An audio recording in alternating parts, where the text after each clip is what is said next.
मैं हमेशा वो लोग जिनके यहाँ धूप कम आती है उनको सजेस्ट करती हूँ कि वो ट्रॉपिकल प्लांट्स में हाथ आजमाएं, क्योंकि सब ट्रॉपिकल यानी कि हमारे यहाँ की क्लाइमेट के प्लांट जैसे चंपा, चमेली, गुलाब, इस तरह के जो प्लांट्स हैं, गुड़हल, वो 6 से 8 घंटे की धूप के बिना अच्छे फूल नहीं देते हैं, अच्छी ग्रोथ उनमें नहीं होती है।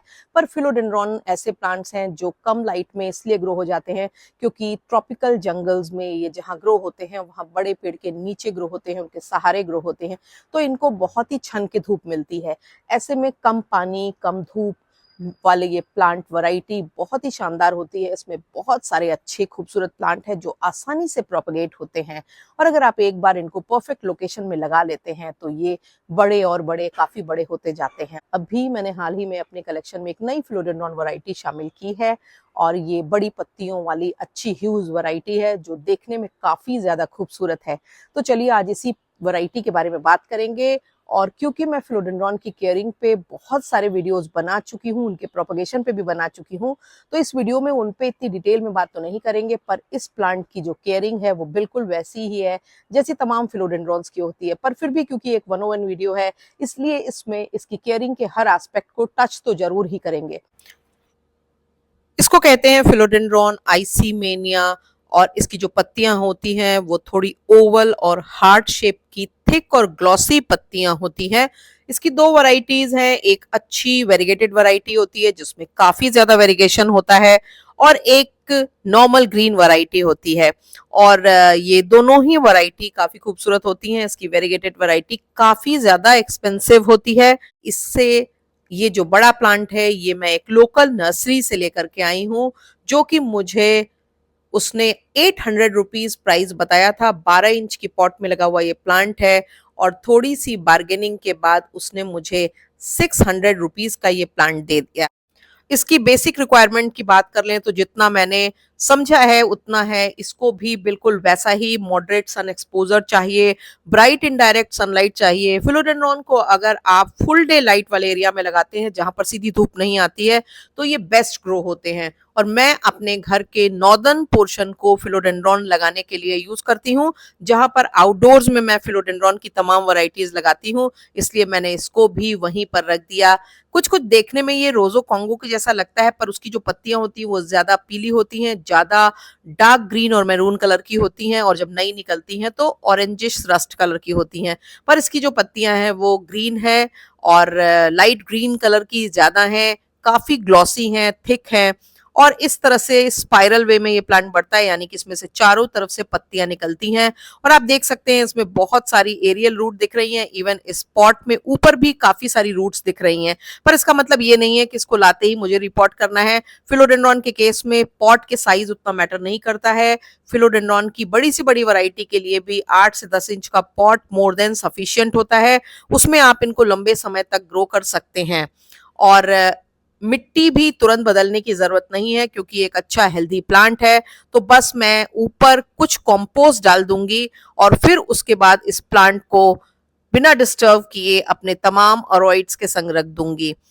ये प्लांट भी नीचे से इसमें नए छोटे प्लांट्स निकलते रहते हैं, जिनको आप अलग करके नए प्लांट बनाते रह सकते हैं। ये बिना सपोर्ट के भी अच्छा बढ़ने वाला फिलोडेंड्रॉन की वैरायटी है, यानी कि आपको मॉसपोल की जरूरत नहीं है। पर कई बार ऐसा होता है कि आपका प्लांट आगे की तरफ लुढ़कने लगे, तब किसी सपोर्ट या स्टिक के सहारे लगा करके आप इसको उसमें टाई कर सकते हैं।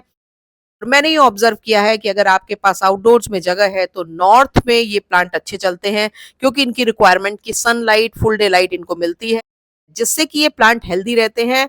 दूसरा, फिलोडेंड्रॉन को बहुत सारे लोग कहेंगे पत्तियों पे पानी डालना नहीं चाहिए, खराब होते हैं, पर अगर आप नॉर्थ इंडिया में रहते हैं और आपके यहाँ क्लाइमेट कई बार ड्राई भी हो जाता है, कई बार बहुत गर्म हो जाता है, कई बार बहुत सर्द हो जाता है, ऐसे में आपको अपने फिलोडेंड्रॉन्स की पत्तियों को रेगुलरली वॉश करते रहना चाहिए, उन पे मिस्टिंग करते रहनी चाहिए। इससे आप अच्छे फिलोडेंड्रॉन्स को रख सकते हैं मेंटेन करके, क्योंकि हमारे यहाँ मॉइस्चर का अभाव इनको कई बार खराब कर देता है। पर मॉइस्चर का अभाव ना हो इसके लिए जरूरी नहीं है कि आप पॉट में ओवर वाटरिंग करें। अगर आप मॉसपोल को पानी से भिगो दें, पत्तियों पे पानी रेगुलर डालते रहें, तो 3-4-5 दिन में एक बार थॉरोली वाटरिंग करने के बाद आप 3-4 दिनों का गैप कर सकते हैं गर्मियों के दिनों में भी, क्योंकि ये प्लांट धीरे धीरे पानी कंज्यूम करते हैं, पर इनको पत्तियों के ऊपर पड़ा हुआ पानी खासा पसंद आता है। अगर मिट्टी की बात करें तो अच्छी ह्यूमस रिच मिट्टी फिलोडेंड्रॉन्स के लिए जरूरी होती है, और इसके लिए भी बिल्कुल वैसी ही मिट्टी चाहिए होगी।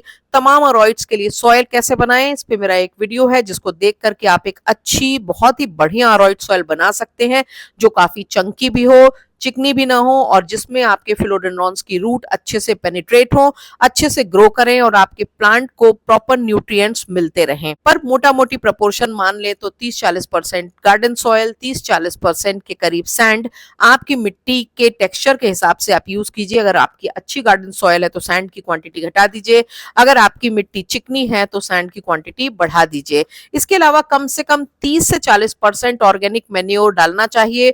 प्रेफरेबली आप वर्मी कंपोस्ट को यूज करें, क्योंकि वर्मी कंपोस्ट फिलोडेंड्रॉन के केस में मैंने देखा है अच्छा वर्क करती है। और अगर लीफ मोल्ड मिल जाए तो सोने पे सुहागा, क्योंकि लीफ मोल्ड काफी ह्यूमस में रिच होती है और इन प्लांट्स के लिए वो बेस्ट और आइडियल फर्टिलाइजर है। इसके अलावा इस प्लांट में साइड से नए प्लांट निकलते रहते हैं, तमाम फिलोडेंड्रॉन वैरायटी की तरह। जब वो निकले तो उनको अलग करके आप इनके नए प्लांट्स लगातार बनाते रह सकते हैं। फिलोडेंड्रॉन्स की सबसे बड़ी खासियत ही यही होती है कि एक तो ये लो मेंटेनेंस होते हैं, दूसरी बात इनमें बहुत ज्यादा नए प्लांट्स निकलते हैं, तो आपके पास प्लांट्स की तादाद भी बढ़ती जाती है।